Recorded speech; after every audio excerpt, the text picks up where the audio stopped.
Paz a todos, nós estamos ministrando a matéria Ética Cristã e Administração Eclesiástica aqui da FAESP. E a aula anterior nós falamos sobre a questão dos ministérios, dos obreiros, e nós vamos dar continuidade falando sobre a chamada e a separação de obreiros. Em primeiro lugar, nós devemos saber sobre a questão da chamada, Tem um versículo da Bíblia de Mateus 20:16, que é muito falado. Muitos são chamados e poucos escolhidos, Quando nós falamos esse texto, nós devemos lembrar, voltar todo o contexto, porque todo o contexto ele vai responder o que o texto está falando. E Jesus vai começar lá desde o jovem rico, vai explicando. Aí ele vai falar aos discípulos sobre a questão do governo. Ele vai falar sobre a parábola dos trabalhadores da vinha. Tudo para explicar quem é esses chamados, quem são os escolhidos. Muitos são chamados, Jesus falou, E na teologia, para a gente tentar definir melhor essa questão, a gente divide a questão do chamado em dois aspectos, O chamado geral, e o chamado específico, Todas as pessoas, sem distinção, elas são chamadas. São chamadas ao ministério, são chamados para a salvação, no sentido geral. No sentido geral, todos são chamados. O Evangelho alcança todos. Tem um texto da Bíblia que fala que todos vão ser alcançados pelo Evangelho. O Evangelho ele vai trabalhar essa questão do geral, da chamada geral. Agora existe a chamada específica, que ela é iluminada pelo Espírito Santo e a pessoa é chamada. Porque o escolhido, no sentido, ele vai trazer a ideia daqueles que reagiram diante da chamada. Porque não adianta só ser chamado e não reagir a essa chamada. Então, nós sabemos que aqueles primeiros que Jesus estava falando eram os judeus. Jesus estava falando, muitos são chamados. A primeira chamada vem para os judeus, que eles tinham o oráculo, tinham a promessa, tinham todos os privilégios da questão da salvação. Entretanto, eles rejeitaram essa chamada. E o gentio veio e abraçou essa chamada.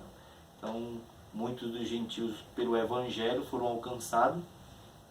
E a parábola dos trabalhadores da vinha deixa isso muito bem definido quando Jesus vai falar para ele, ilustrar sobre os trabalhadores da última hora.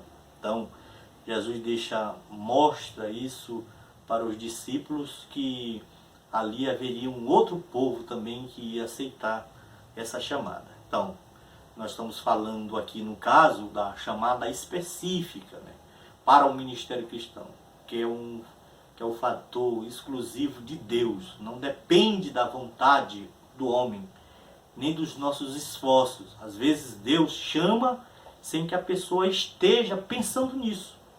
E outras vezes as pessoas pensam que é chamada, mas Deus não a chamou.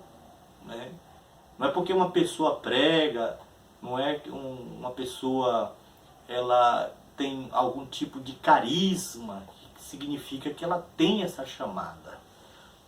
Quando nós vamos nos reportar às aulas anteriores, nós vamos ver que não há necessidade de somente ter o carisma, tem que ter o caráter. Os dois têm que andar juntos. Se os dois estiverem juntos, melhor ainda. Mas a chamada, porque nós temos, dentro desse sentido, nessa perspectiva, nós podemos dizer que tem pessoas que são chamados, outros são escolhidos, tem até os sorteados, que foi no caso de Mateus, e tem até os oferecidos, que querem fazer a obra a qualquer custo, e às vezes eles caem naquele erro que nós falamos lá no começo, lá do senso comum, que é atribuído à opinião coletiva de todos. Aquele dali é bom porque ele é alto, porque ele é bonito, porque ele tem uns olhos claros, e as pessoas então, elas confundem essa questão. Essa chamada, ela é uma chamada específica, o Espírito Santo faz arder no coração. Existem vários indícios também na confirmação do ministério para que essa pessoa seja chamada. E como Deus chama?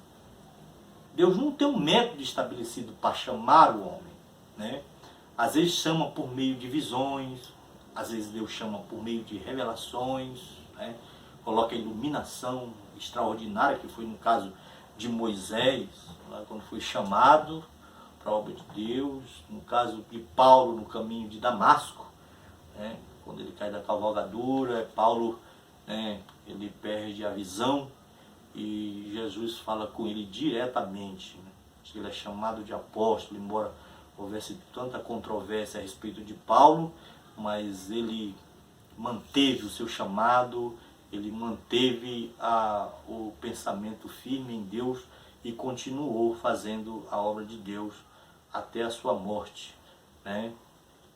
Outras vezes esse chamado é subjetivo. Deus ele fala pelo Espírito Santo silenciosamente ao coração do homem, né? Que fica com aquele desejo ardente de pregar e ganhar almas para o reino de Deus. E essa convocação é como se queimasse dentro do coração dele. Seja qual for a iniciativa, não importa. Sempre Deus estará no controle da chamada, né? E uma coisa que tem que ficar bem claro é que a consagração do obreiro, ela, quando o ministério chama o obreiro para ser consagrado, né, sempre posteriormente à chamada, que vem posteriormente à chamada, primeiro tem que ser confirmado, né, porque tem muitas pessoas no ministério que eles tiveram um bom começo, um bom meio, mas não tiveram um bom fim. Outros a gente vê isso se repetindo ciclicamente nas vidas de muitos homens, né? Como no caso de Saul, né? Que começou bem, né? Começou o ministério sendo aprovado pelo povo, depois profetizou, mas no final da vida foi reprovado. E a Bíblia vai dizer que ninguém seja como Saul devasso, um homem que foi reprovado por Deus. Então, a consagração ao ministério é sempre posterior à chamada. Muitas vezes a pessoa começa, prega, recebe a chamada, que é posteriormente dita, mas, aliás, o fato de pregar não quer dizer que uma pessoa está sendo chamada, ou que deve ser consagrada. O ministério tem que avaliar o sentido, tem que observar bem a questão do obreiro, né, com comitivas, e mostrar que a chamada ela não é do dia para a noite. Nós temos, por exemplo, o livro da biografia do pastor José Wellington, né, que foi nomeado nesse livro, nessa biografia, mostra que quando o pastor José Wellington foi chamado ao ministério em 1980, que ele foi nomeado, na realidade, a pastor presidente no Belém, né, que ele foi o 8º, segundo a biografia, o livro que fala sobre a biografia dele, né, foi o 8º a ser eleito, né, pela igreja como presidente. Mostra o tempo que se leva para se construir também uma chamada, né? Porque tem obreiro que parece banana abafada, irmãos. Isso é a verdade. Você amadurece da noite para o dia, aí não formula maturidade, não se reembustece com conhecimento, e quando chega lá na frente ele vai ter problemas sérios, porque a obra é árdua, a obra requer de nós algo, digamos assim, tenha peso, digamos, de vida. No caso do pastor Zé Wellington, imagine um homem que tem mais de 40 anos, que senta numa escola bíblica dominical. Então o obreiro, ele além dessa chamada, que quando às vezes as pessoas perguntam assim, como é que eu sei se eu tenho a chamada? É simples, é quando essas aptidões também são desenvolvidas em você. Por exemplo, como é que eu sei que uma pessoa é um professor? Ela gosta de ler. Como é que uma pessoa diz que é um obreiro e não gosta de escola dominical, ele não gosta de boas literatura, ele não gosta de orar, ele não busca Deus, ele não tem uma vida de consagração? Não. Na realidade, quando a chamada, ela só vai determinar aquilo que a pessoa já é, e não para fazer uma pessoa ser aquilo que ela pensa que ela deve ser. Espero que essa reflexão tenha nos trazido uma compreensão sobre a questão da chamada. Continue lendo a apostila. Na próxima aula nós vamos estar abordando a questão das 3 categorias de obreiros e as suas consagrações e serviços dentro do Evangelho. Que Deus vos abençoe. Até a próxima aula, se Deus quiser.